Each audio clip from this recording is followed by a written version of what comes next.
ഇങ്ങ് വന്നേ. എന്താ എണീക്കടാ. എടാ ഇതെന്തോന്നടാ സംഭവം? ഇത് അച്ഛൻ എവിടെ നിന്ന് കിട്ടിയത്? ഇത് നീ നേരത്തെ കൊണ്ടുവന്ന കവറിൽ ഉണ്ടായതാടാ. പക്ഷെ ഞാൻ അതൊന്നും വാങ്ങിച്ചിട്ടില്ലല്ല. അപ്പോ ഇത് എന്തായിരിക്കും?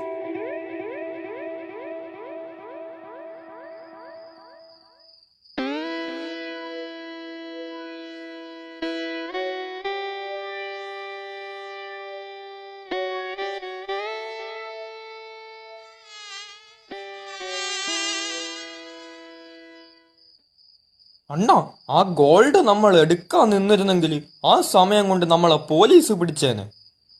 അതുകൊണ്ടല്ലേ ഞാൻ ഓടിയത്. ഗോൾഡ് വീണെടുത്ത് നമ്മൾ എത്ര നോക്കി, എന്നിട്ട് ഒരു പൊടി പോലും കിട്ടിയില്ലല്ലോ. അതെവിടെ പോയി കാണും? നമ്മള് കഷ്ടപ്പെട്ട് മോഷ്ടിച്ചതായിരുന്നു, അത് പോയി.